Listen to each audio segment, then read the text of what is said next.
안녕하세요, 파머제이입니다. 이번에는 임업 후계자, 나도 선정될 수 있다 라는 주제로 영상을 만들었는데요. 제가 실제로 경험하고 느낀 것을 토대로 만든 것이고, 각 지역별로 내용이 상이할 수 있으니 참고용으로 사용하시고, 각 지역 담당자와 상의 후 진행하시길 바랍니다. 이 영상을 시청하시면 여러분도 쉽게 임업 후계자로 선정되실 수 있어요. 영상을 시청하시고 도움이 되셨다면 구독과 좋아요 부탁드리겠습니다. 먼저 임업 후계자란 임업의 계승 및 발전을 위하여 임업을 꾸려나갈 의사와 능력이 있는 자를 말한다고 해요. 임업 후계자가 되면 산림사업 종합자금을 융자받을 수 있고 산림소득사업의 공모사업 대상 자격이 부여가 되고 세제 감면, 취득세를 감면받을 수 있고 농업경영체를 등록할 수가 있습니다. 지금부터 임업 후계자에 선정되기 위한 절차와 자격에 대해 알려드릴 건데요. 임업 후계자의 자격은 임업 및 산촌진흥 촉진에 관한 법률 시행규칙을 보면 제3조, 법 제2조, 제4호 여기서 법은 임업 후계자의 요건에 임업 및 산촌진흥 촉진에 관한 법을 적용한 것인데요. 여기에서 농림축산식품부령으로 정하는 요건을 갖춘 사람이란 다음 각 호의 어느 하나에 해당하는 사람을 말한다라고 되어 있습니다. 1호에서는 55세 미만 사람부터 개인 독림가의 자녀, 3헥타르 이상의 산림 소유, 10헥타르 이상의 국유림, 공유림, 대부 수익 분배림 설정받은 사람, 이 부분은 저는 해당 사항이 없었고요. 그래서 저는 임업 후계자를 빠르게 등록하는 게 목적이므로 여기서 2호로 접근하였습니다. 산림청장이 정하여 고시하는 기준, 이 기준에 따라서 임산물을 생산하거나 생산하려는 사람, 이렇게 정리하고 있는데요. 이 부분을 해석하면서 제가 자세하게 알려드리겠습니다. 우선 임업 후계자로 선정되기 위해 산림청장이 고시하고 있는 기준이 어떤 건지 자세하게 알려드릴 건데요.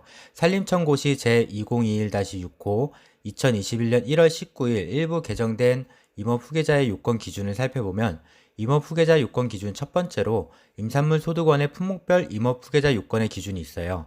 임업 후계자가 되시려면 아래의 기준에 맞는 임업을 하셔야 된다는 거예요. 보시는 내용이 최소 기준이기 때문에 이 중 한 개만 해당되시더라도 자격이 주어집니다.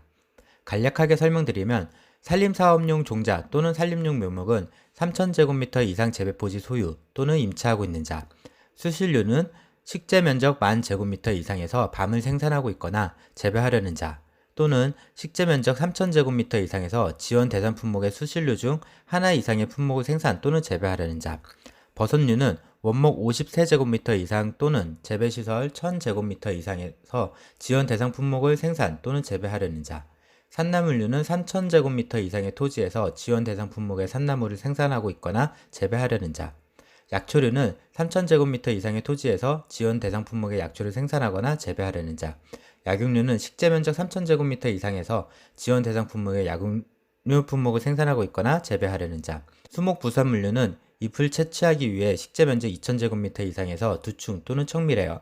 10,000제곱미터 이상에서 은행, 음나무, 참나무 또는 고로쇠나무, 자작나무 등의 수액을 채취 또는 생산하고 있거나 재배하려는 자, 관상산림 식물류는 2000제곱미터 이상에서 재배포지 또는 재배시설에서 분재를 생산하고 있거나 재배하려는 자, 1000제곱미터 이상에서 자생란, 이끼류를 생산하고 있거나 재배하려는 자, 3000제곱미터 이상에서 조경수, 잔디, 야생화 품목을 생산하고 있거나 재배하려는 자로 나와 있습니다. 제가 임업 및 산촌 진흥 촉진에 관한 법률 시행규칙 별표 2를 참고하여 아래 재배 지원 대상 품목을 작성해 놨습니다. 참고로 봐주시고요. 더 필요하시다면 네이버에 검색하시면 자세하게 나오니까요. 법령 사이트에 들어가셔서 시행규칙 별표 2를 참고하셔서 확인하시기 바랍니다. 임업 후계자 요건 두 번째로 생산하고 있는 자와 재배하려는 자, 즉 생산하려고 하는 자로 구분되어 신청하도록 되어 있어요. 우리는 이제 시작하는 것이기 때문에 생산이 없을 수도 있고요. 저 같은 경우에는 이미 아무것도 안 심어져 있던 곳을 매입하였기에 재배하려는 자, 즉 생산하려고 하는 자로 해당되어 신청하였습니다. 우선 교육을 이수하여야 되는데요. 임업 관련 학과 또는 관련 고등학교 졸업자는 증명할 수 있는 서류를 준비하시면 되는 거고요. 저는 이게 해당 사항이 되지 않아 한국임업진흥원에 교육을 신청하여서 40시간 교육을 이수하였습니다. 한국임업진흥원 홈페이지에 가시면 교육 신청할 수 있는 그 란이 있어요. 거기에 가셔서 해당되시는 그 시간과 그 교육 장소에서 접수를 받고 있거든요. 거기에서 신청을 하시고 교육을 들으시면 됩니다. 재배포지는 개인이 이제 소유하고 있어야 된다는 점을 유의해 주셔야 되는데요. 2021년 5월 1일 이전까지는 법이 개정되기 전에 임대차로도 가능을 했었어요. 근데 2021년 5월 1일부터 법이 개정되고 산림청 고시가 있고 난 뒤부터는 그 임대라는 내용이 삭제가 되어서 이제 개인이 소유하여야만 되는 거고, 또 소유는 세대를 같이 하는 직계 존비속, 배우자 또는 형제자매의 명의로 소유하는 경우도 포함된다고 돼 있으니까요. 이 점 참고하시면 좋을 것 같습니다. 이제 어느 정도 이해가 되셨나요? 이제 최종 정리를 조금 해볼게요. 준비 서류로는 임업후계자 선발 신청서와 교육이수 수료증 및 관련 학과 졸업증명서가 필요하고요. 사업계획서, 임야대장 및 토지대장을 제출하시면 돼요. 임업후계자 선발 신청서 양식은 임업후계자 선발 독립과 선정 절차 및 관리에 관한 규정을 네이버에 검색하시면 법령 사이트에서 다운받을 수 있는데요. 이렇게 서류를 준비하셔서 해당 산림관공서 민원 접수 신청하시면 일주일 내로 임업후계자로 선정되실 수 있을 겁니다. 참고로 각 지역마다 요구하는 내용이 다를 수도 있고 서류도 다를 수 있으니 미리 준비하시면서 시군구 담당자와 상담하시면 필요한 부분을 추가적으로 안내해 드릴 거예요. 그 부분을 따로 준비하시면 될 것 같고요. 제가 임업후계자 선발 신청서를 제출했을 때 당시 작성한 내용입니다. 예시로 작성을 하였고요. 신청인란에는 이름, 생년월일, 살고 있는 주소, 전화번호를 적으시고 산림 경영 규모에는 소재지와 면적을 작성하고요. 산림 경영 계획 인가를 받으셨다면 산림 경영 계획 인가 내용을 같이 함께 적어주시면 되고, 안 하셨으면 그냥 공란으로 두시면 돼요. 그리고 임산물 생산 계획은 종류에 원하시는 작물을 작성하시고 재배 면적과 연간 생산량을 예상하셔서 넣으시면 되고요. 저는 계획 기간을 산림 경영 계획을 인가받을 예정이라서 10년 간격으로 작성을 하였습니다. 마지막으로 제가 작성하고 제출하였던 사업계획서입니다. 참고하셔서 간단하게 작성하시면 되고요. 저는 신청하고 2일 만에 담당 공무원이 현장을 확인하셨고 3일 후에 승인을 해주셨습니다. 주말 포함해 갖고 한 일주일 정도 걸린 것 같아요. 여러분들도 임업후계자 충분히 선정되실 수 있고요. 그리고 이게 처리기한이 10일로 되어 있는데 웬만하면은 최대한 빨리 해주시려고 많이들 하시더라고요.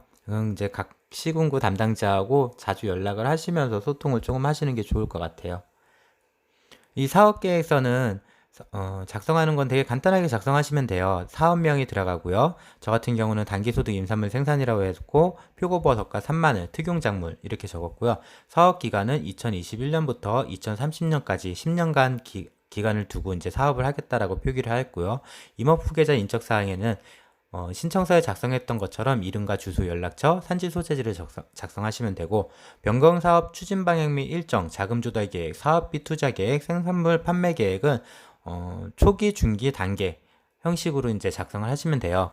마지막으로 기대효과는 얼마만큼의 면적에 임산물을 어떻게 재배를 하고 어떻게 관리할 건지에 대한 거를 조금 내용을 구체적으로 적어주시면 더 좋아할 것 같고요. 그리고 이제 판매, 유통을 어떻게 할 건지 이런 부분과 앞으로 내가 임업을 하면서 어떻게 발전시켜 나갈 것인지, 그리고 지역사회 효과는 어떤 효과를 나타낼 것인지 이런 부분을 조금 세밀하게 작성하시면은 충분히 내실 있는 사업계획서라고 생각이 됩니다. 지금까지 임업후계자 나도 선정될 수 있다라는 주제로 이제 영상을 만들었는데요. 영상이 도움이 되셨다면은 좋아요, 구독과 부탁드립니다. 감사합니다.